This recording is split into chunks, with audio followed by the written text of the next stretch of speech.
What's up, my friends, and welcome into another edition of the Run It Back podcast. Thanks so much for hanging out with us once again. Tyler, Zulli, Frank Klose back with you for another week of Phillies baseball. And Frank, do you know what has changed with the Phillies since the last time that you and I have spoken? Well, I think it's gone a lot worse than we thought it might. Well, I was going to say nothing. Nothing has changed. Yeah. They have we not were a little won a bit more game optimistic since last Wednesday, Tyler, though. We were. I think that there was some optimism of it can't stay this bad forever, which I still believe. Like they cannot be this poor for an entire season without something going catastrophically wrong. I guess the silver lining would be that Zack Wheeler was set to return this week. We'll talk a little bit about that, but we have to kind of start today with the offense, and that's kind of the sticking point for the entirety of the season. And no, by the way, before we do that, if you are listening on our podcast platforms, if you wouldn't mind dropping that 5-star review, we really appreciate it. If you're listening on YouTube or watching on YouTube, hit the like and hit that subscribe button as well. It would really help us out. So we really appreciate you. Let's start with this offense, because last night they scored 4 runs and it felt like they scored 400 runs because they have been kind of inept offensively for a majority of the last few weeks. They're now 3-12 in their last 15 games. They have also scored 3 runs or fewer already this year 13 times. And they are 2-11 in those games. So no surprise, when you don't score runs, you don't win games. Their pitching's not been as good as we've expected it to be. At least the starters haven't been. And I think you put it all into a blender, you put it all into a vacuum, and it spits out a team that, while they're 7 games under 500, it feels like it's worse than that because of how this thing has kind of shaken out so far. Yeah, to me, the big thing, if you watch the game Sunday night on Peacock, C.J. Nitkowski, former major leaguer, was one of the broadcasters, and I heard him reflect upon that Phillies experience on MLB Network Radio the other day, and he just basically flat out said, "Hey, the Phillies are finding ways to lose." I can't explain it other than something is just in their head. Like, I think this is almost like a psychology discussion at this point, because it's like they're just waiting for the next bad thing to happen, or if they score a couple runs and take an early lead, they just think, okay, well, that's clearly all we're going to get for the day, and then they just shut themselves down. Like, I just got to think that with the talent they have, which we've seen for years, this is below their ability, and yeah, pitching has let them down a bunch of times, but like, how many of these games that they allowed 4 runs and lost did they win last year, right? Sure. I mean, it's not unreasonable to score 4 or more runs in a game, right? So I think this is in their heads, and I think they need a sports psychologist at this point. Well, I've always said I think the threshold to win games, at least to feel comfortable in a game, is 4 runs. It may almost trend towards 5 in certain seasons, but I think if you score 4, you're in a fairly good spot. You're not going to win every game you score 4. You may just lose a slugfest. And the counter to that is there's going to be games that you win 2-1 or 3-1 or 1-0. That's over 162. That stuff balances itself out. But 4 has always kind of been my threshold to say you're in a spot that you've given yourself a chance to win the ball game. It's kind of like when a starter exits the game, and if he goes 5 and gives up 3, or if he's a better pitcher, he goes 6 and gives up 3. You're even in a less than stellar start per se, like Christopher Sanchez the other night gives up 3 unearned runs, goes 6 innings, gave the Phillies a chance to win that game. They didn't, because they didn't score runs. So I think the same is true for your offense. If you hit the 4 mark, you've given yourself a chance to win the game. If your pitching does not live up to its expectation, that's a different issue. But the fact that they now have scored 3 or fewer in 13 of their 23 games, and last night it looked like they were trending towards that until later in the game when they scratched out a couple on the Bryce Harper home run, it's a concerning trend that not only are they not getting the pitching they expected, but their offense at times has been extremely listless. I think Corey Seidman put it out. I forget exactly what the percentage was of innings that they've not scored a run in over the last week or so. It's an insanely high percentage. They're hitting under 200 as a team. There's just a lot of numbers, and we'll get into some of the more more concrete numbers in just a minute. But everything points to the fact that not only are they not getting what they're expecting from their pitching staff, their offense has been listless for basically 2 weeks now. But here's why again I think it's in their head. The numbers with them with runners in scoring position is abysmal. Like how come that's the only time they can't seem to hit? I mean, they're good at wasting some runners, and it's almost like they're waiting. You mentioned the Bryce Harper home run. It's like either they get a home run or they don't score. I mean that's it's they cannot hit with anybody on base right now. I mean it was. I know they've gone 0 for a series with runners in scoring position. I think the number was many.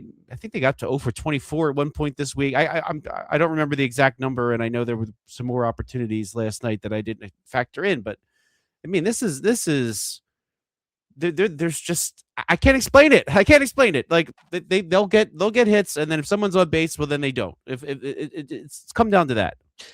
Well, I've got to be honest with you. I think that there are 100 different problems with this offense. Runners in scoring position being one of them. I will tell you this, and I'm not a single a guy out. This is probably the team sport in terms of like 162. You need pickups throughout the year from different players. It can't just be one or two guys. And that's kind of why the Phillies have had success in the past, is because they do get pickups. Now, you may not see a full season's worth of good, but in the past it's been Schwarber and Harper drive, Turner supplements, Bohm supplements, especially 2020, was it 2024, where he drove in 90 plus runs, Real Muto supplements. This group right now, that right-handed hitting, trio or four guys that I, kind of just laid out, not Harper and Schwarber, but the right-handed hitting group, Trey Turner, Alec Bohm, Adolis Garcia, JT Real Muto, you're not getting anything from these guys. Turner's 22 for 94 on the season. Bohm is 10 for 78. Garcia is 17 for 81. JT's 14 for 54. You put those four guys together, add in Edmundo Sosa's 7 for 32. They are 70 for 339 this year. That is a 206 average from your five statement stalwart right-handed hitters. That doesn't include Otto Kemp. It doesn't include Felix Reyes. The five guys that were expected to contribute specifically against left-handed pitching are a total 206 average as a player unit. I do think you need to mention Otto Kemp in that, because he was the left fielder against lefties. I mean, that's what they went into the season with. That was their plan. I mean, 2 for 15 against lefties before being promoted. I mean, that had a lot to do with it. Now, I'm sure we'll talk about Felix Reyes, but can you believe that they are desperate enough to throw a guy in left field without a position? I mean, I guess they kind of did at the beginning of the year with Otto Kemp, but to make it like this time last week, is there any way that we could have predicted that Felix Reyes would have been up and starting in left field, let alone being the cleanup hitter? I mean, this is reeking of desperation. And again, I don't know if this does anything for their psyche or not. Well, and that's the thing. You and I talked about Reyes right as spring training was coming to an end, and we said, hey, bat's there. And he's swinging a really good bat, has for basically a year straight. The report was that they kind of tinkered with his stance and messed with his swing path a little bit. And he shot up from high A to the major leagues in what had come out to be 16 months or 18 months. Yeah, he was extended spring training last year. Yeah, a really impressive run. But what you and I were discussing was, we know the bat can play, and it's not going to be he's not going to have 1,000 OPS in the majors like he did in AAA, but the bat is probably major league ready. He doesn't have a position. First base is clearly occupied. DH is clearly occupied. He's only played a handful of games in the outfield. And they basically said, hey, man, listen, you're going to have to learn on the fly at this point, and we'll take our defensive lumps because we want to see your bat against left-handed pitching. As you said, desperation's probably the right word for it, because in a perfect world, you let him get another 100 at-bats and 20 games, 25 games in left field before he gets the call-up. Get him an opportunity to get his feet under him a little bit defensively. I don't think he's ever going to be a stalwart defender in left field, but now you're navigating a new position at the major league level because you need his bat in the lineup. Yeah, and at AAA to start the season, he was spending some games as DH, some games at first base. I mean, the Phillies didn't even open the season saying to AAA management, like, yeah, make sure he's in left every day because we might need him. Like they did not even approach this like that. They were just sort of picking their spots. And you mentioned Kyle Schwarber.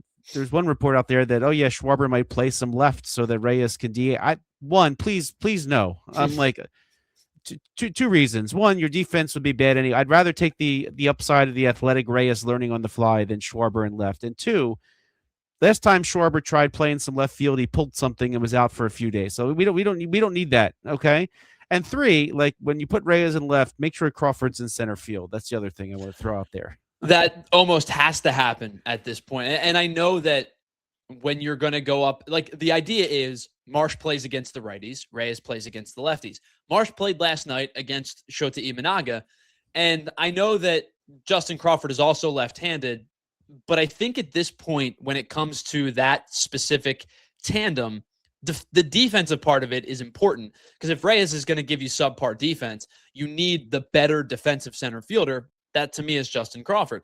The other thing is, if you're talking about getting one of these lefties against the lefty, especially somebody who throws a really good, north-south breaking ball like Imanaga's splitter is, I would take my chances with Crawford at this point against that lefty, being a little bit more patient, because I think he's drawn a couple of really impressive walks. And I know that walks don't sell, but that at bat against Raisel Iglesias the other night for Crawford, I thought was a really, really good at bat. He got beat early and battled back for a walk. Trey Turner didn't help him out after that, but he battled back for a walk. And I think at this point, I know exactly what Brandon Marsh is going to be against lefties. I still need to see what Justin Crawford's going to be. And this point in the season, if you're going to have Reyes in left, which you should against left-handed pitching, I think at this point, Justin Crawford has to be the center fielder. Yeah, I'm 1000% with you there. And yeah, you got to see what the upside, especially now, right? I mean, Crawford has more speed on the base path. Like, he can make more things happen as far as I'm concerned. Again, this is one of the roster construction problems. Like, by assuming that Marsh is going to be your only backup center fielder and your only and your one of your two platoons, right? I mean, you've kind of boxed yourself in there, and so when you're doing that, that doesn't give you a lot of options other than this, I suppose. But just play Crawford. I mean, you called him up playing. I mean, it's not like he didn't hit lefties in AAA. He was like, what, 370 against lefties last year. I'm willing to say, I know that's not going to translate 100% to the major leagues, but let's see it. Even if it's 240, you take 130 points off, which is an absurd jump down. But even if it's 240, it's better than the 190 that Marsh has produced over, I think he's 206 over the course of his career. He's been under 200, I think 3 of the last 4 seasons or 2 of the last 4 seasons.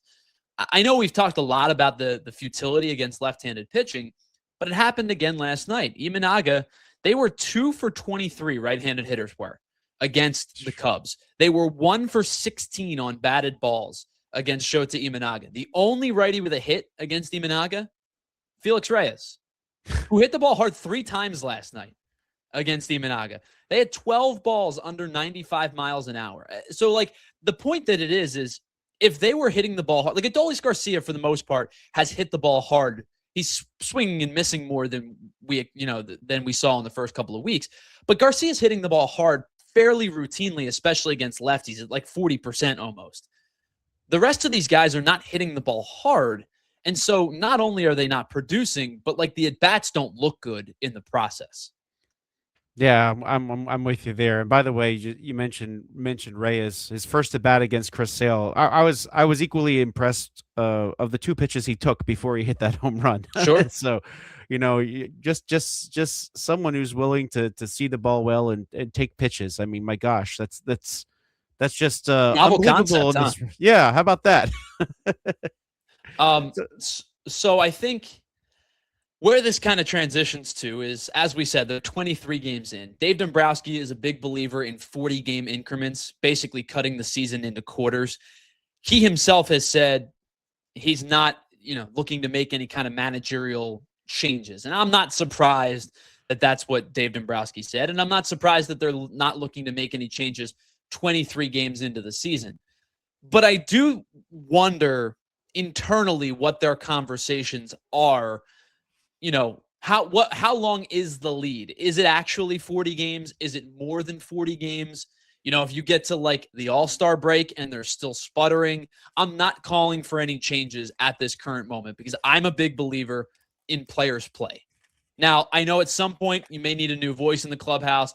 I've been under the impression that unless this team gets to a World Series, no matter how they play in the regular season, this is probably Rob Thompson's last year. I know he got the 1-year extension.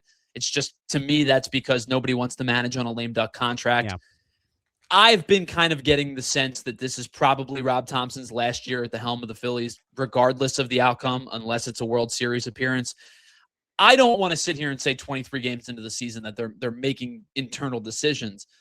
But I do think that this is a situation that it now probably deserves to be monitored, where at the beginning of the year, I wasn't ready to say that just yet.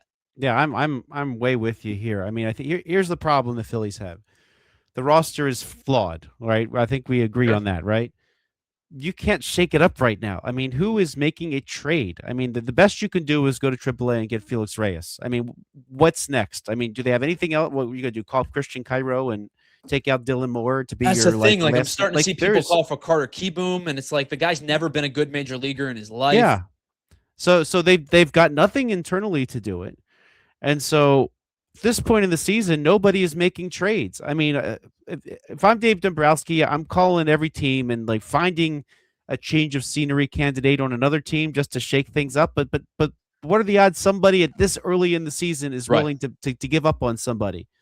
You know, and so I just have a hard time seeing them shake it up in any way other than a move like that if it gets bad. Now, I'll tell you when I think that you start to think of it. So you mentioned 40 games. I think this has it right around the same amount of time because we are 14% of the season over. That's it. And I'll start with this too. I mean, if you look throughout baseball, the Mets, the Giants, terrible, the Blue Jays, the Red Sox, the Astros. There are a lot of teams with similar records up to this point. So it's not the bottom isn't falling out of everybody. No one else is panicking to this level. I mean, I guess it's the whole run it back thing that people are freaking out.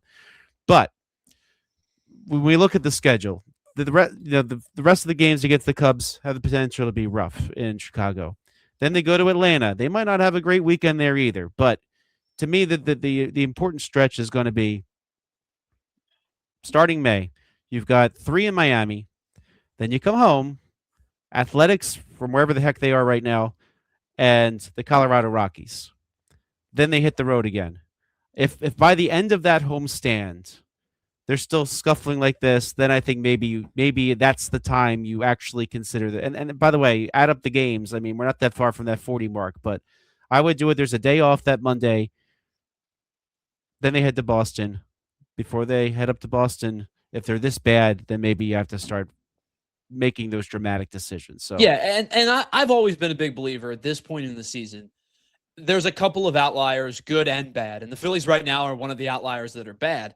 But most of the teams hover somewhere between 3 games under to 3 games over. And in fact, like you look at the American League East, the Blue Jays, who you mentioned, are 10-13. That's 3 games under. The Orioles, 2 games under. The Rays, 1 game over. Every team in the American League West, with the exception of the Astros, are in that span. The Guardians, the Twins, the Tigers are in that span. The Marlins, the Nationals are in that span. The Brewers are they're a little bit better. The NL Central's been really good, actually, to start the year. And then you've got the Diamondbacks and the Giants, who are, the Giants are playing some awful baseball, and they're 10-13. So, like, numerically speaking, I believe that 5 games under or 6 games under, can be erased in a month and a half's time. You could get to, if you're 5 under at the end of April, you could get to 2 under by the end of May. You could get to 1 over by the middle of June, if you play some good baseball. So numerically speaking, it's not a difficult task to mount.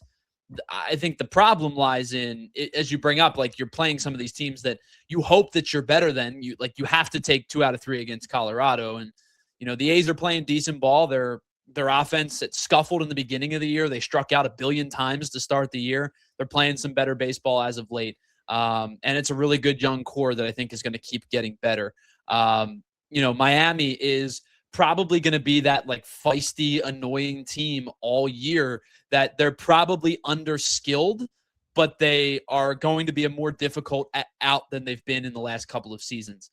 I look at this group and I say, listen, you guys are all veterans, even your young guys, with the exception of Crawford and Painter, are all 25 and older. They're grown men at this point. Somebody has to look internally and go, we are better than this, and we need to fundamentally fix our approach, because otherwise we're going to, not only is our buddy, our manager, probably going to lose his job eventually, this season's going to get out of hand, maybe by June, if you don't fundamentally change your approach.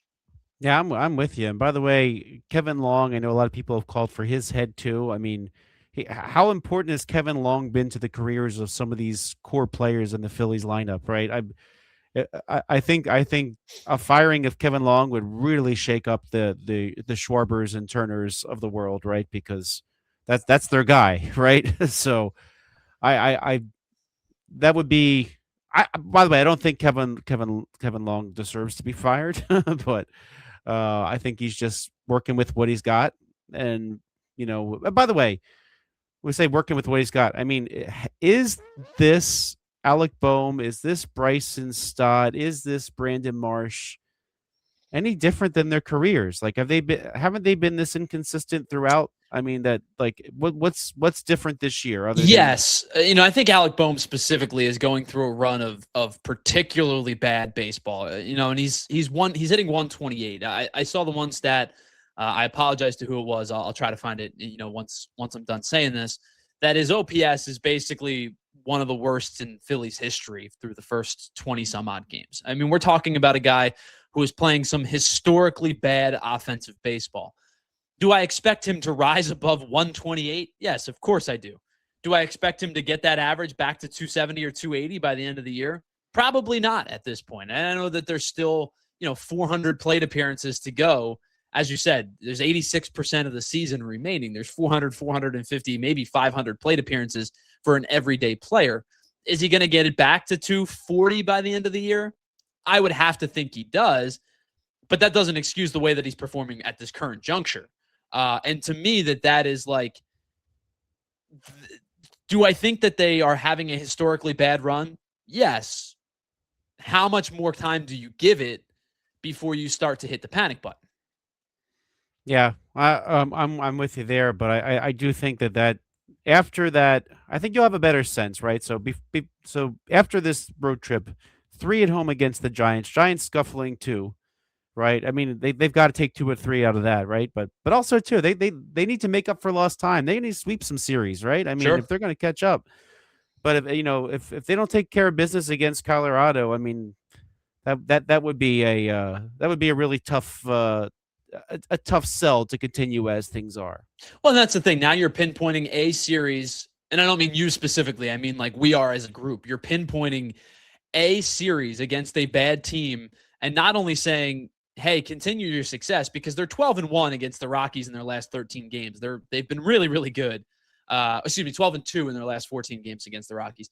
Been really good against the Rockies. There's no question about it. But now we're pinpointing a series and saying, better sweep, boys. Better take 3 of 3 to kind of boot yourself back into gear, to reset the modem, if you will.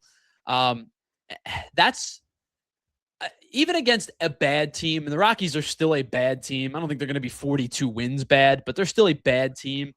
You're still trying to we're now trying to sell, you have to sweep a series in the middle of May to buoy yourself a little bit, to try to get out of the funk that you're in. We're treading in some dangerous territory if that's the case. Well, by the way, I just counted it up. After that series, it will be literally 40 games into Right the on the season. dot. So, and again, it's but also the marker too, that these are some games that they need to win, and they're going to be hitting the road after that. That's why Right. and then now we know that they're exactly at the 40 mark. That's why I think that is sort of the pivotal moment there. No, that makes sense. I was being a little bit facetious in saying we're pinpointing one series, but now that we know the number, maybe we are pinpointing that specific series. Let's kind of transition. We've talked a lot about the offense. I think we're going to continue to talk about the offense for quite some time. Let's transition to the rotation a little bit. Jesus Luzardo last night, and Jesus Luzardo kind of throughout the entirety of the season, has kind of been this guy. Now, I thought last night his stuff, I thought his sweeper was really good last night. Fastball location continues to elude him. He didn't throw a lot of fastballs for strikes. Didn't get a single swing and miss on the 14 fastballs that he threw in last night's game. Did end up, only giving up the one run that Tanner Banks gave up when he came into the game. Got into the fifth, walked, 3 or 4. I don't think it was particularly sharp, but it was better than he had been, I guess, in terms of statistical, numbers over the last couple of starts. I still believe that he is going to be okay. I really need him to start spotting the fastball a little bit better. Yeah, and actually too, about last night, I thought he should have gotten out of his own jam in the fifth. Like he has to, right? I mean, you're paying him a lot of money to do that. He did weasel his way out of a couple situations earlier in the game, right? So maybe they were a little afraid that this would be the one, but and there's again, I think this is managing scared, right? That well, we can't let this get away from us now because we're not going to score any runs, right? So I was not a fan of that. I know he hit the 100 mark on the nose. I would have given him a few more pitches to try to get out of that fifth inning because I mean, I just think we're now at the point where it's you've lost confidence. To me, that kind of signaled that they lost a little bit of confidence in him. I know 100 is now the magic number of pitches in Major League Baseball, but give him a few more to see if he can get out of that trouble. Yeah, I mean, this isn't like it's not Little League Baseball where you hit the pitch count and you have to come out of the game. You know what I mean? I'm not expecting him to throw 140 pitches, right? Like we're not asking Nolan Ryan or Bob Gibson to take the mound and basically tell you to get the bleep off my mound. I'm not coming out of this game. But I don't necessarily disagree. And now I understand when you start to turn lineups over, the third time through, numbers start to jump up, and it's not just on Luzardo; it's on every pitcher. Effectively, that you get the third time through, guys start to see you, they start to keyhole a little bit, they start to get to you a little bit more, and a lot of starting pitchers numbers jump up the third time through the lineup. I don't necessarily have any issue with keeping him in that game in that spot though to see if he could get out of it, because not only are you trying to keep confidence in the kid who you just signed to a multi-year extension, you clearly really like. I clearly really like. I've spoken extremely highly of Jesus Luzardo over the years. I think not only that, but your bullpen has been used a lot over the last couple of weeks, or the last couple of games specifically. And I know, is one additional out that big of an ask, or two additional outs that big? Well, I guess it would have been one in this sense, that big of an ask. No, it's not. Like you're still having your bullpen pitch innings 6, 7, 8.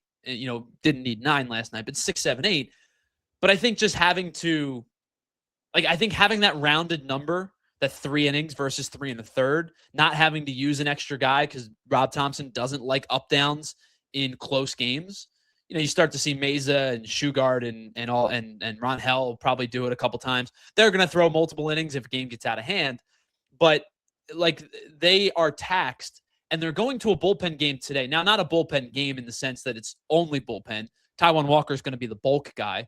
But one of your lefties who, by the way, has pitched pretty well since returning from AAA, is going to be out of the game after 1 inning. And he's going to be unavailable for the back end. So you're down a lefty already because Backus is starting today. I think it's, in that sense, it's not just even about confidence. To me, it's also about you're really grinding your bullpen down over the last few weeks. Well, I think Alan Ronhill is going to be the de facto starter. I think he's going to come in and throw a lot of innings. I mean, I think that's why he's here, right? Sure. So to reset this bullpen a bit. So, but yeah, this is. By the way, you mentioned Taijuan Walker. Is one of the dramatic moves they do is just cut him after this? Is that why Alan Ronhill's here? That he's the long man now? Yeah, I mean, I was thinking about it the other day. We've talked over the last couple of years. We said 17 a year for 3 years is what, $51 million. They're not getting rid of $51 million. 17 over 2 years is $34 million. They're not getting rid of $34 million. They're now 16% of the year into the final year of his contract. We're now talking about what, $14.5, $15 million of already paid money. It's kind of the sunk cost fallacy at this point. Yep. Do they make that move? Do I think they do? No. Would I be shocked if they do? Also, no, because I think maybe at this point you just cut your losses and move on. The only move that would significantly surprise me, and I'm not saying that they're going to do it, there's no chance they send Painter down, correct? No way. No way. It's just, I saw a tweet about it the other day, and I'm like, there's no way. And then it's been sitting on my head for a while, and I'm like, there's no way they're going to allow this to happen.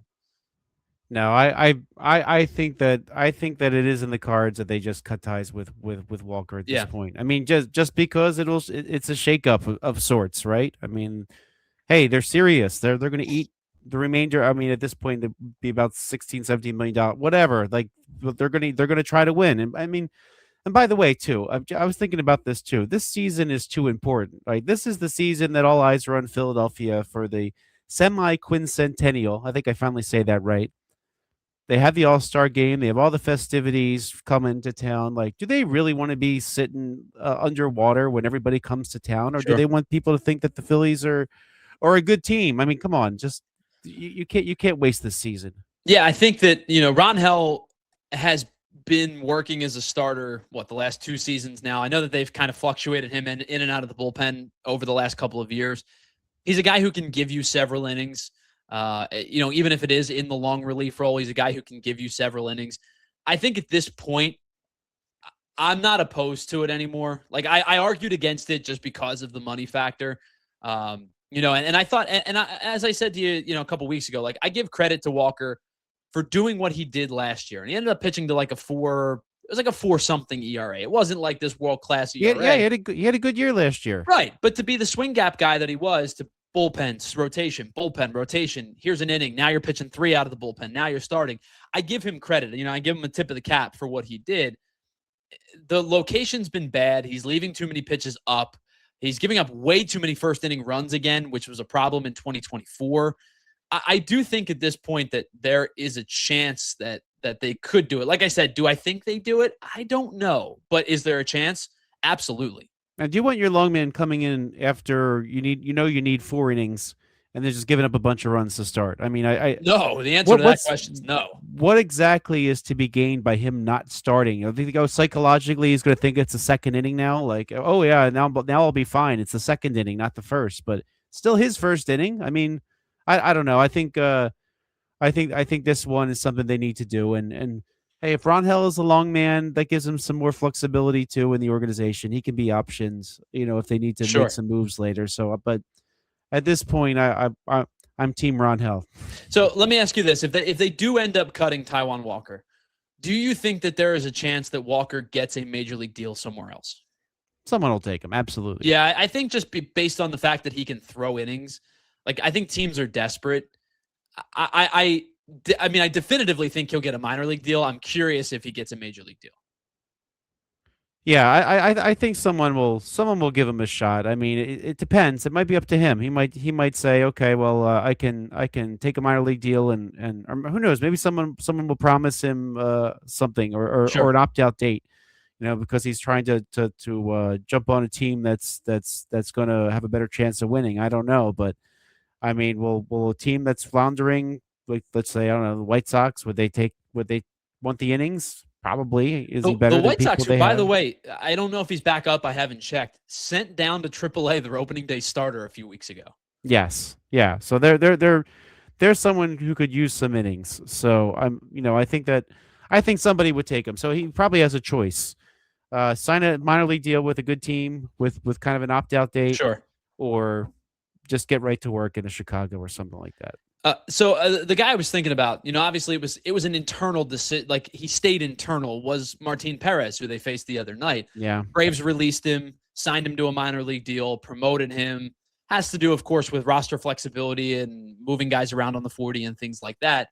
But I looked at Martin Perez and the way that he pitched against the Phillies specifically. It's the only time I've watched him pitch this year, admittedly. But the way that he pitched against the Phillies, I would, without question, take Martin Perez over Taijuan Walker at this current moment.